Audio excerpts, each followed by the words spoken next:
So in the previous class, we have discussed logical operators. There are logical and logical or and logical not. So logical and logical or and all these operators are considered to be the lazy operators. They're also called as short circuit operators.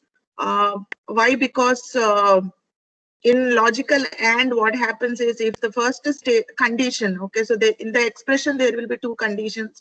If the first condition is evaluating to be false, there is no purpose in evaluating the second condition, because if any of the condition is false, then the entire expression will evaluate to be false. Okay, so that is what is called as lazy operation. And coming to the not operation, or operation. So in the logical or, comparing the two conditions, if the first condition is true, then the second condition will not be evaluated. Okay, because if any one of the conditions is true, then the entire expression will evaluate to be true. Okay, so such kind of operations are called as lazy operations. And coming to the not operation, so here one is considered to be, any number is considered to be 1, which is true, and 0 is considered to be false. So I'm saying A is equal to 10 over here. Then I am saying not 10. Okay, 10 is considered to be true.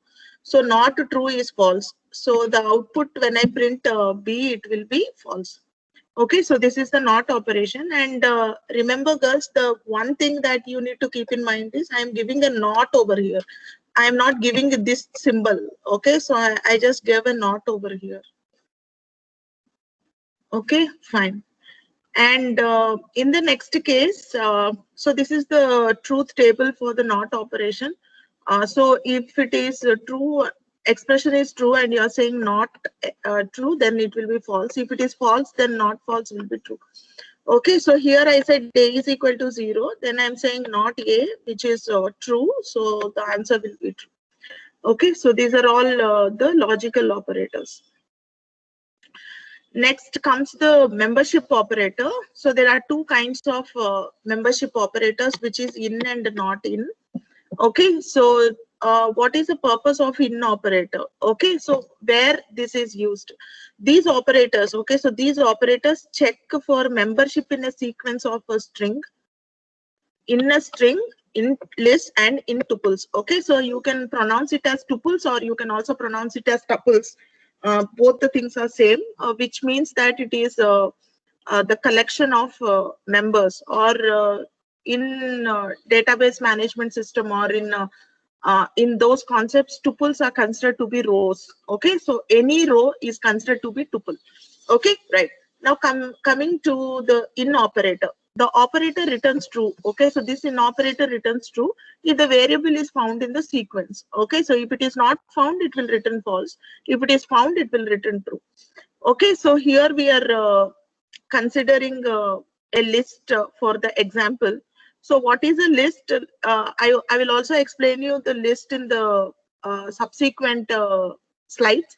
But to just understand what is a list at this particular point of time.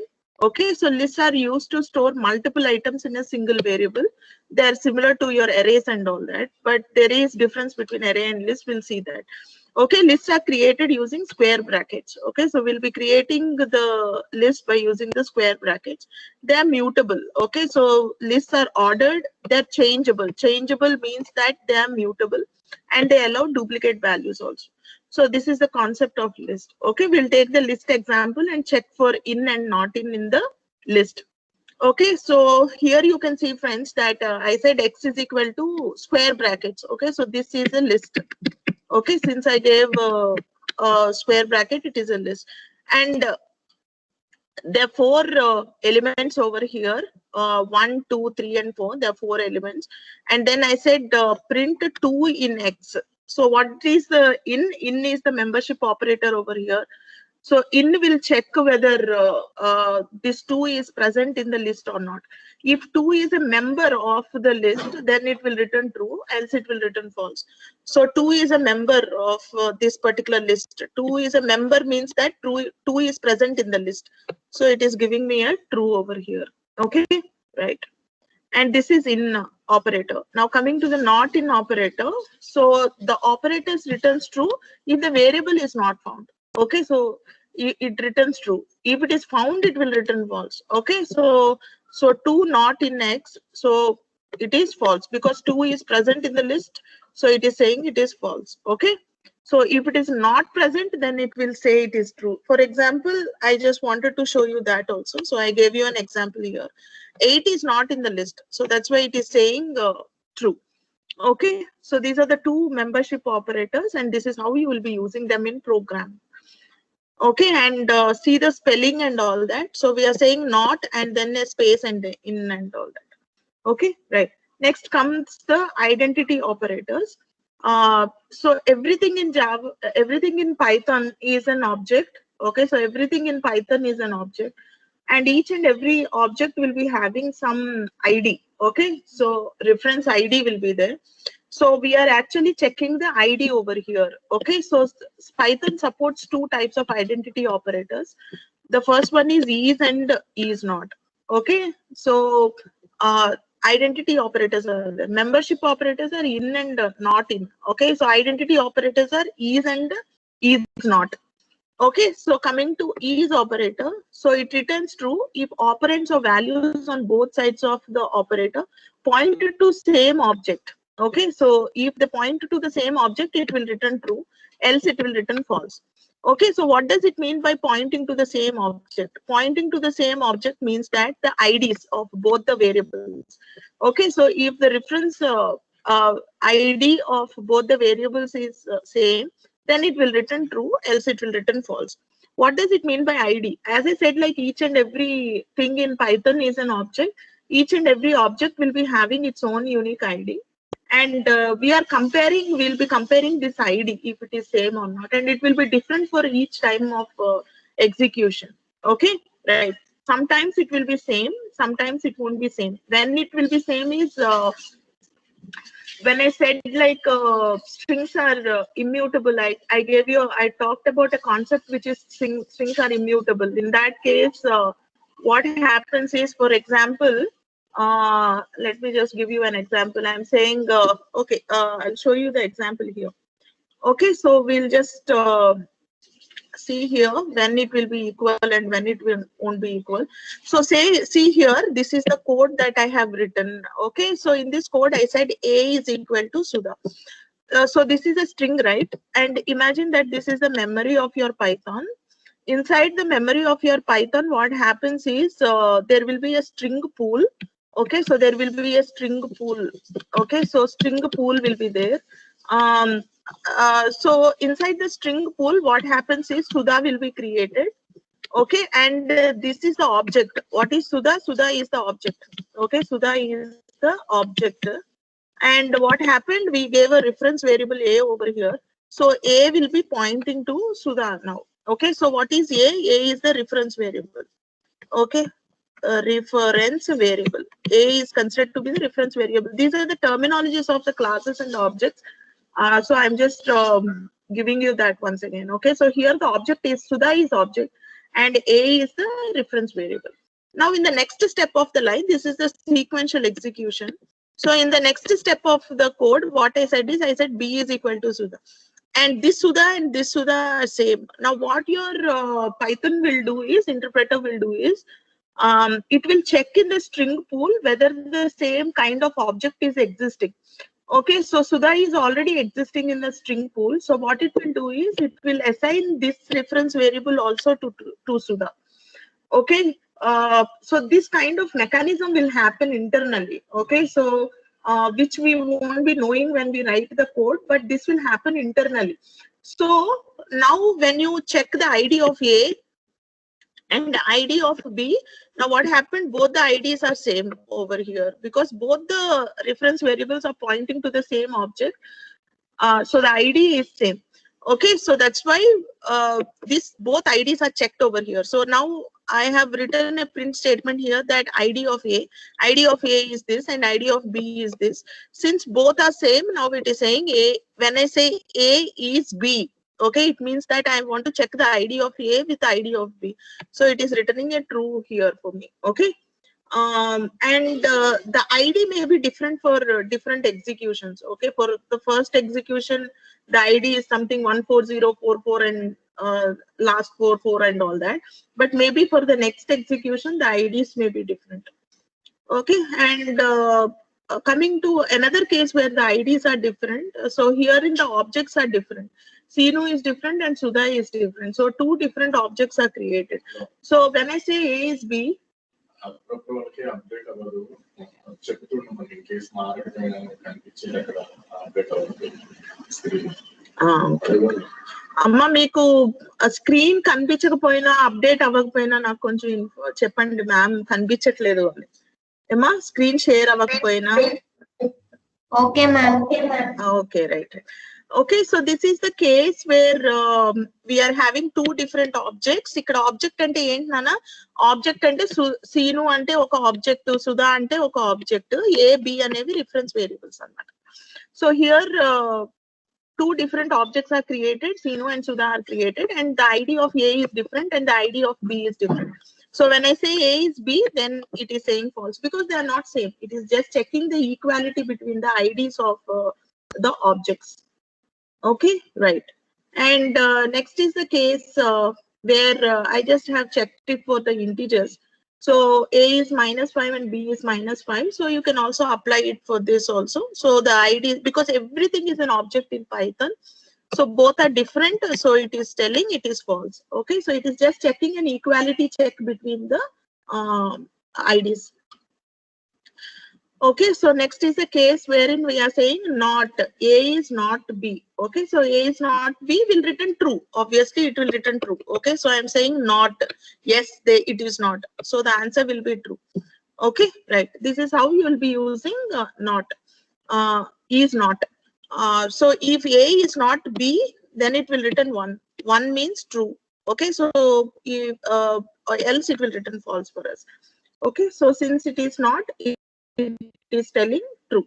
So this is about identity operators. So since now we have seen all the operators that are supported by Python, now we will see operator precedence and associativity. What is meant by operator precedence? Operator precedence means, like, in case if there are more than one operator inside an expression, so the order in which the operators need to be executed is decided. Okay, so it comes along with the language.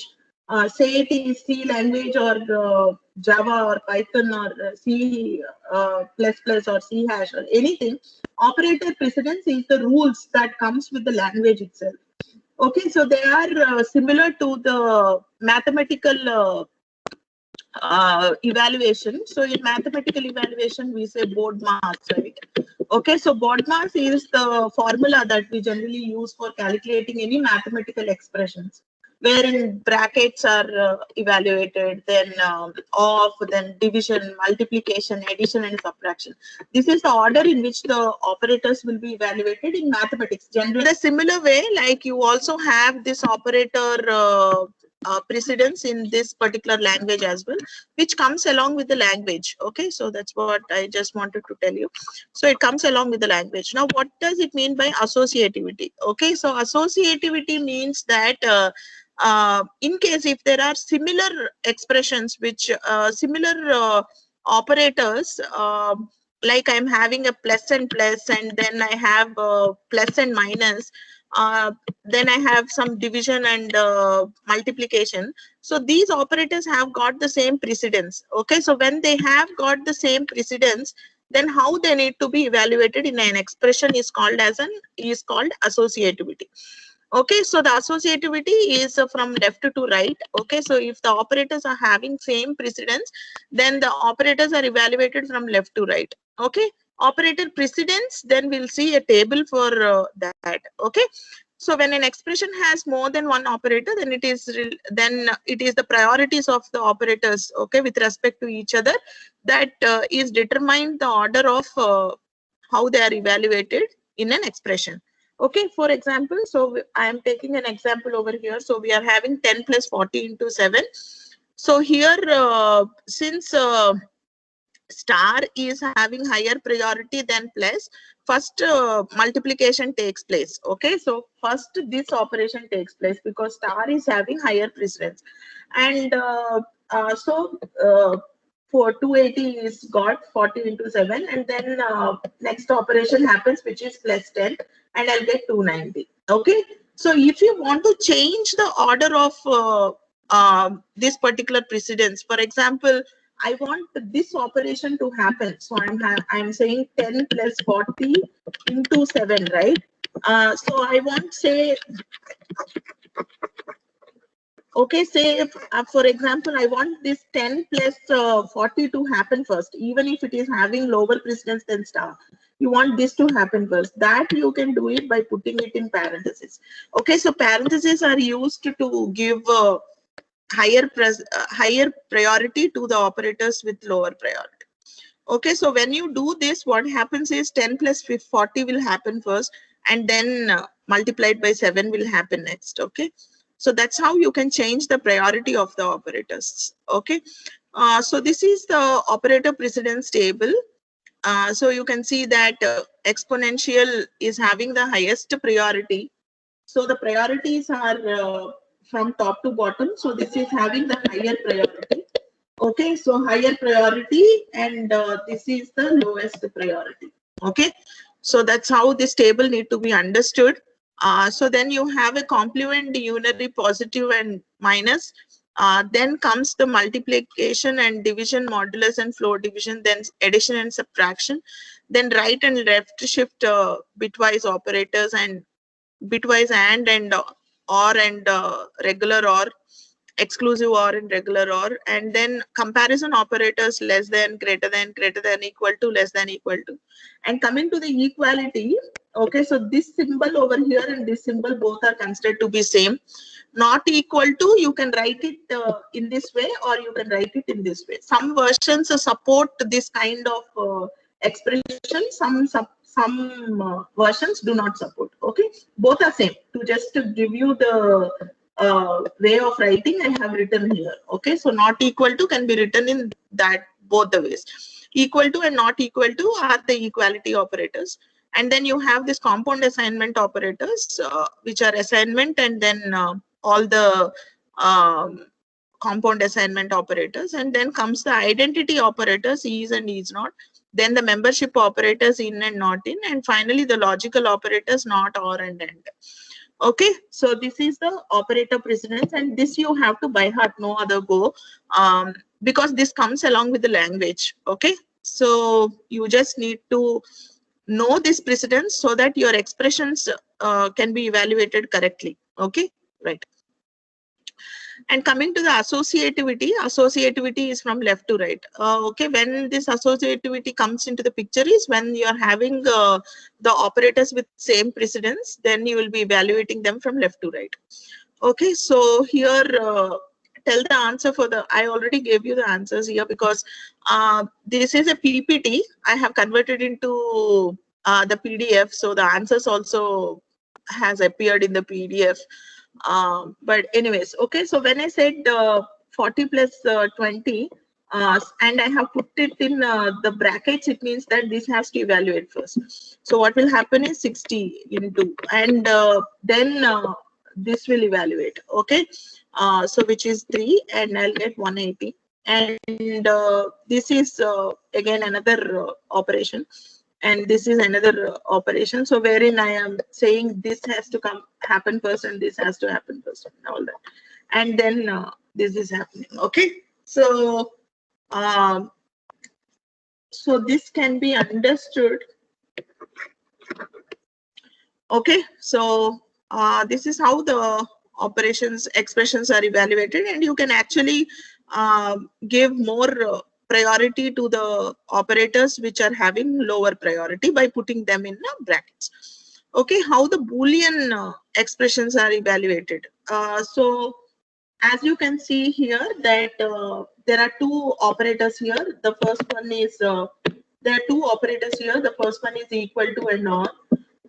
So if you just look into the precedence table, which is having more priority? Which is having more priority? Assignment. Okay, so equal to is having more priority. So this will evaluate first. Okay, so this will become true. Okay, so false is equal to false, which will become true. True or true, which will become true. Okay, so then coming over here, since or is having least priority, we are putting it in bracket. So this will evaluate it to be true. Okay, so false or true will give me a true. And false is equal to true, which is false. Okay, so here false is equal to false, true, which is true or true, which is true. Okay, so I just repeated that same one. Okay, wherein we are giving even if see here the difference between the first one and this one is that you can also give this brackets. Even if it is of higher priority, you can also put it in brackets. Okay, so brackets will not increase the time complexity. This is one thing which I also discuss with the students when I teach Java. Generally what students think is if you give more brackets, okay, so for example I'm saying into C and then I put a bracket and then I am saying into D, and so what generally expressions are evaluated with so they take time. Okay, so generally what we might think is the more number of parentheses that we give, maybe it increases the time complexity. Okay, so no, parentheses do not increase the time complexities. So expressions are evaluated very fast. Okay, so they are evaluated very fast. So just a nanosecond of time complexity will not make much difference. So you can happily give parentheses in your expressions. Okay, so without worry, don't worry that the more number of parentheses that you give inside your expressions will increase the time complexity. Okay, so no, it doesn't make much difference. Next comes the topic which is input and output statements. We have seen the output statement, which is print statement so far. In lot of examples we have seen. So the input function is input. Okay, so and then the parenthesis, this is the input function and this is the output function. Okay, so these are the standard input and output operations that are performed. Why I said standard input and output is that whatever you set in your computer, okay, so in your computer you set the standard input to be the keyboard and the standard output to be your device's screen, right, your monitor. So the input function will take the input from the keyboard and the print will display the result onto your monitor. Okay, so that's what is called a standard input and output. So herein we are using a print and then so in the double quotes we are saying welcome to my Python class, and this will be put as an output. And this is another example wherein I'm saying a is equal to 5 and I said the value of a is, and I can also put a comma over here and then I said a, so the value of a will be printed there. And so that's another way of using the print statement. Okay, so this is another way of using the print statement. I am simply saying 1 comma 2 comma 3 comma 4. In the output it will print 1 2 3 4. The commas will not be printed in the output. Okay, so it will just print the numbers that I have given here. And then I said here I'm using another variable over here, separator over here, so which is called as which is represented as SEP. The default is the space. Here I'm giving a star. Okay, so the default is the space. You can see that in between 1 and 2 there is a space, 2 and 3 there is a space, and 3 and 4 there is a space. The default separator is a space, but if you want the separator to be a star or whatever wild character that you want to put, you can also put that. So when I said the comma separator is equal to asterisk, then it is saying 1 into 2 into 3 into, and that separator, the default separator is space. And next, another way of writing your print is I said x is equal to 5 and I have given a semicolon and y is equal to 10. This is how I can write it in a single line. Okay, and then I'm saying the value of x is, and I'm putting curly brackets over here, and y is, and I have put a curly brackets. Okay, so now what will be substituted in place of these curly brackets? That I'm putting over here. So I'm saying dot, I said format x comma y. Okay, so whatever is the value of x, that will appear here, and whatever is the value of y, that will appear over here. Okay, so this is another way of writing the print. I'm just showing you different ways of using your print statement. Whatever is necessary, you can use it in your program. Okay, so here I said I love Python and Java. So here you can also number them. Indexing is also there. So the first one that appears in the format is 0, and the second one is 1, and consecutively 2, 3, and all that. Okay, so so here I said inside this curly brackets I said 0 and 1, so it will say I love Python and Java. In the next case, I just have put 1 over here and 0. This is also possible, to just tell you that this is also possible. So 1 is dad, so it is saying I love dad and mom. Okay, so and the next print can be something like this. Okay, so here in I said print hello, then I have put some name over here, and then some greeting over here. Okay, so in the curly brackets, and I gave some string for greeting, and I gave name for some name for the name. So those will be substituted. So I said format greeting is equal to good morning, and I said name is equal to Seenu. So these will be substituted. So it will say hello Seenu, good morning. Okay, so all these are, maybe you don't require them every time in your output statements, but maybe sometimes you may require them, but the regular print you need to know. Okay, these are the additional ones, like which you may require sometimes. Very rarely you may require those print statements. Okay, so here I said x is equal to 12 point and some floating value over here. So I can also use this conversion specifier which we generally use in C programming. So that kind of convention specifier you can use. I said 0.2f. Okay, so this 0.2f will actually take 2 after the decimal point. So 2 values which are rounded off. Okay, so it will say 0.35. Even if I mention here coming to this particular integral part, okay, so before the decimal you have this integral and this is the precision, right? Okay, so this part you cannot control. Only this part you can control, like you can have how many ever you want. So when I said 0.4f, it will give me these 4 digits after the decimal point. Okay, so even if you can check it, okay, so even if you put 1 or 3 or whatever here, you cannot control this. All this will be printed. Okay, right. So next one is the input statements. So far we have seen the print statements. Now we'll be seeing the input statement. Okay, so the input, how the input is taken from the user. Okay, so this is the regular thing that any program that you write, we'll be reading the input from the user. The user will give certain input. Based on the input that the user gives, we process the input and we give the result to the user. So this is a regular practice in any of the program, and this statement is very, very important. So here Python, we have the input function.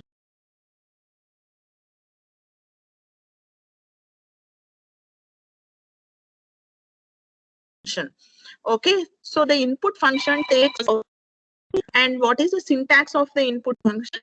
That is very important. Keep this in mind, because this is where we'll be doing the type conversion and all that. The input function by default, it will take a string ending. Okay, right. And the syntax of the input function is input, and then there is a bracket over here. And then inside that we'll be writing some string. Okay, so which need to be displayed on the screen. Like for example, what you will be saying, so we generally write enter the number and all that, right? So I'm saying enter the number. Okay, so or enter the name, or enter your registered number, or enter your phone number. So this is considered to be the prompt over here. Okay, so whatever you want the program to prompt to the user, so that the user will enter the required input, so that is called as the prompt over here. So you can understand it wherein I have put it in a program. So I said x is equal to input enter a number.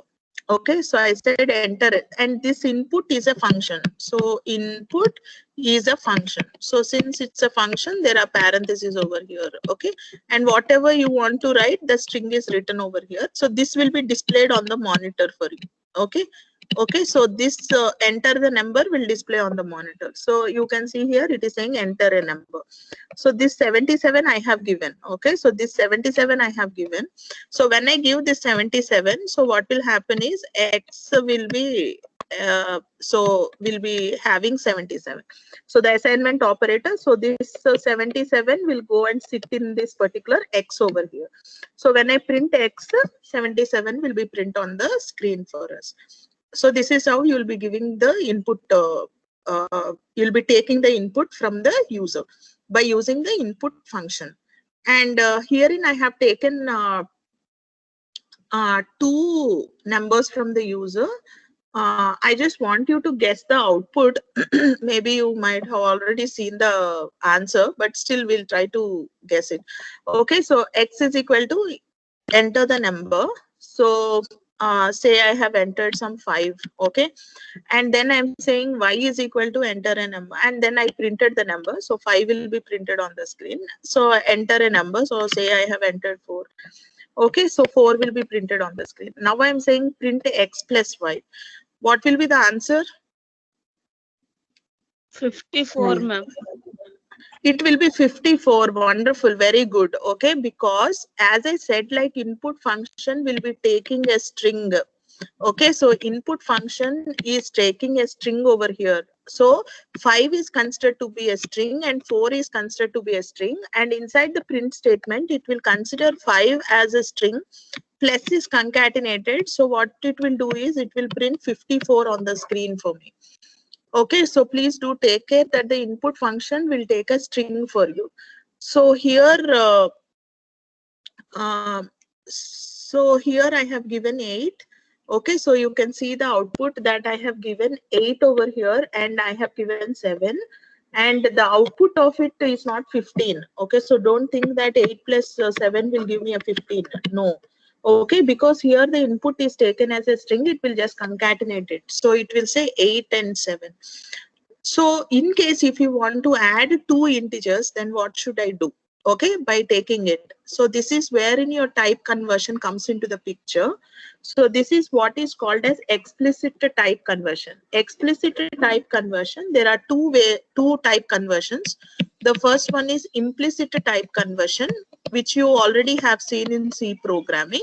The second one is the explicit type conversion. So the implicit type conversion will be happening inside without your knowledge. Okay, so your interpreter will do, your programming platform will do that for you. The implicit conversion takes place. Okay, explicit conversions are the responsibilities of the programmer. Okay, so being a programmer, you just have to do this explicit type conversions. Okay. So this is an example of explicit type conversions, wherein we are actually converting the this input will take a string. Obviously, it will take a string. So here it is taking a string. This 8 is converted into an integer. Okay, so that's what is happening over here. Actually, it is taking a string. Enter a number, 8 I give. This 8 is a string. So this 8 I am converting into an integer by actually using this syntax. The syntax to convert the integer explicitly, the string explicitly into integer is like you have to put an int, and inside the parentheses you have to give the value. Okay, so whatever value you give over here, for example, I gave an x, this x will be converted into an integer type. Okay, so now what happened? So I gave 5 over here. So 5 is taken, and which is converted into an integer. Here I gave 4, and 4 is converted into an integer. Now when I do x plus y, I'll get 9. Okay, so this is what is called as type conversion. So if you want to convert it into float, you have to give a float. Okay, so I'll show you that. So this is the type conversion functions that you can use for various kinds of type conversions. Okay, so the first one is where I'm saying int x. Okay, so this converts x to an integer. Whatever you're giving inside this will be converted into an integer. So this is long x and this is float x. So whatever x will be converted into float, and this is string. Okay, so if you want to convert any number into string, that is also possible. You can say strx, and this is x converting to tuple, and this is x converting to a list, and this is x converting to a set, and this order x will be converting the single character to an integer value. Okay, single character into an integer value. And the next one is oct x. Okay, so this will convert an integer to an octal string. And next is hexadecimal. This hexadecimal integer to an hexadecimal string. And then this CHR and this uni CHR both are same only. They both are same. You'll find this uni CHR before Python 3. But in Python 3.1 and all that, this uni CHR is not supported. Okay, but both purpose is same. If you want to use to convert an integer to a character, you can use this. This will work. Even this will work for converting integer to a uni character or to a character. Both is same. Okay, next one is dict x, which will create a dictionary if x forms a key value pair. So these are all the conversions, type conversions that you can do inside your program. Okay, and another function is round function. Okay, so whenever you are using this round function, it will round to the nearest highest value. Okay, so I said 3.98. So this will round off to the higher, nearest higher value, which is 4. But when I said int 3.98, okay, so here the number, whatever I give, this is x, right? X is equal to 3.98. But when I give it in int, it will round off to the, it will take off this decimal point and give whatever is there in the integral part, it will keep it. Okay, so there is no rounding off and all that in integer over here. It will just keep the integral part by deleting all the decimal precision. And the next one is round 3.78. This is another overloaded function of round, wherein you are having two arguments. Okay, in the first method there is only one argument, and which will be rounding off to the nearest higher number. But here in this is another round function, which is an overloaded round method, so which is having two parameters. Okay, so the first is the number itself, and the second one is like how many digits you want after the precision. Okay, after the decimal point. So I just want two numbers, so I just gave 2 here. If you give 3, it will give 7, 8, 9. Okay, so if you want 4, it will give 7, 8, 9, 5 and all that. So this is another method. Okay, and the implicit type conversion. Okay, so far we have seen the explicit type conversion. So how you can actually convert one data type to another data type. And this is an implicit type conversion, which is also called as type coercion. And this you won't be knowing itself. Okay, so the programmer will not know it, but we just need to know it as a theory part. What happens internally, you need to know it, because to write better programs, we need to know what happens inside the program. So conversion of the data type happens either during compilation or during runtime. Okay, so that internal conversion of one data type to another data type is called as implicit type conversion. Generally widening, we call this as widening conversion and antamu. In Java, we call this as widening conversion.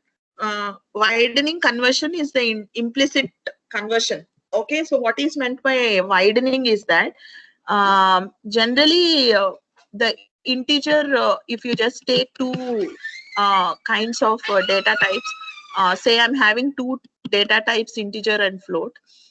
Say integer, for example, I'm just giving you an example that say that integer is any integer variable is allocated 2 bytes, and maybe I'm saying for float the number of bytes allocated are 4. Okay, so here you can see that this is a data type which is having less number of bytes allocated to it, and this is a data type which is having more number of bytes allocated to it. When the lower data type, okay, so here you can say integer to be the lower data type compared to float. So when the lower one or the minimal one gets converted to the maximum one, okay, so here 2 bytes, the data that is represented in 2 bytes now will be represented in 4 bytes. Okay, so that is easy. Okay, so that is easy. Fitting a value to a more number of bytes is easy, and that is called as widening. Okay, so this is an interview question as well. So they'll ask you what is meant by widening of the data types. Widening of the data types is like the minimal number of bytes getting converted to higher data type with more number of bytes. That is called as widening. Here integer data converted into float, wherein integer which is represented in 2 bytes, now it will be represented in 4 bytes. That is easy, and that happens internal. So such kind of concept is called as internal implicit type conversion. So here also that is what is happening. Converting the lower one to higher one to the lower one is the toughest one. Converting that is difficult, and there is a strategy how it gets converted, because the number which is represented in 4 bytes, now you have to represent it in only 2 bytes. Then that is there is a strategy to do that. Okay, anyways, we are not discussing all that here. I just gave you as an interview point because all that happens in Java.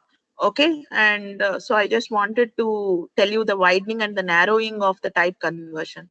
So this is what is called as widening concept, because what happens here is I'm doing an addition between 2 numbers. Here this 2 is an integer and this 2.7 is a floating one. Okay, so whenever you have, these are type conversion rules, Andy. Whenever you have the higher data type over here, the entire expression will be converted into the higher data type, and this 2 over here will be converted into float. So it will become 2.0. Okay, so internally it gets converted. So now 2 becomes 2.0. Okay, so and then 2.7 will be added, and I'll get 4.7 as the answer. So this conversion of 2 into 2.0 will happen without your knowledge, and that may happen during compilation time or the runtime. Okay, so what do you call this concept as? This concept is called as implicit type conversion. In your Python, there is only implicit, the term is only implicit type conversion, but I am giving you another terminology which is called as widening. Widening means the increasing the scope of it. Okay, so wherein we are saying implicit type conversion is also called as widening type conversion. And the next concept is expressions. Okay, so coming to the expressions, we already have seen this concept. This is easy for you. So expression, this is an expression. Okay, what does an expression hold? An expression is having an operand, and it is having operators. Okay, so anything that is having and it is also having some constants over here. Okay, so any any statement which is having operands, operators, and constants, then it is called as an expression. So here a into b plus c minus 5 is an expression. So a, b, c are variables and 5 is a constant. Okay, and we already have seen how the expressions are evaluated in the previous slides, like based on the priority they're evaluated. Okay, priority of the operators, they are evaluated. Now there are 3 kinds of expressions. The first one is infix, second one is postfix, and the third one is prefix. I think you people are studying data structures in your first year itself now, because we changed the R20 regulation. So in the R20 regulation, we wanted to keep data structures in your 2.2 itself, 1.2 itself. So I think your DELD subject has been shifted to 2.1, and we have introduced the data structures in your 1.2 itself. In this data structures, you are having the concepts of stacks and queues. So stack is one of the concept which is having the principle of last in first out, and any calculators, engineering calculators that you take, they are evaluated by converting the expression into postfix. Okay, so postfix and prefix will actually evaluate the expressions much faster. So this is the regular expression. What does in here refers to is these concepts you will see in your data structure. Okay, what is meant by postfix and what is meant by prefix, and how stack is used to evaluate the postfix expressions and prefix expressions. This is a very, very important university question in your data structures. Data structures law, explain postfix expression and how a postfix expression is evaluated is a very, very, very, very important interview question, as well as it is an university question, 15 marks or 10 marks university question. Okay, anyway, you will see that. So infix means that the operator being in place. Okay, generally this is an operator. Operator will be like, there will be an operand, then operator, then an operand. Okay. So this is the regular operand 1 and operand 2. So this is the regular way how we write in mathematics. If it is in the regular format, then we say that it is infix. But if it is coming, okay, what does post means? Post means at the end. Okay, so if the operator appears at the end of the expression, then you call that as the postfix. Pre means what? Before. Okay, so if the operator appears before the expression, then you call that as prefix expression. So these are the three kinds of expressions that are there. Okay, and so these are, I'll stop with this slide because we are running out of time. So this is these are the basic types of expressions. This is a constant expression where you can see all are constants here. And this is integral expression where it produces an integer result. So I'm saying a is equal to 10, b is equal to 5, and c is equal to a plus b, wherein the result will be an integer. And next is an floating point expression, wherein this will result in a float result. And next is relational expression, where I'm saying a is greater than b. Based on the values of a and b, it will say whether it is true or false. Next is the logical expression, wherein you're having this logical and or not and all that. So based on the values of a and b, this will be evaluated. So it will be evaluated to true or false. And next is bitwise expression. So this will do the bitwise and between y and z. So the values are manipulated at the bit level. And next is the assignment expressions, wherein I'm saying a is equal to 10. 10 will be assigned to c. And here there is an expression on the right side. So this expression will be evaluated and the result will be given to c over here. So these are all the various kinds of expressions we already have seen. So I'll stop my class now.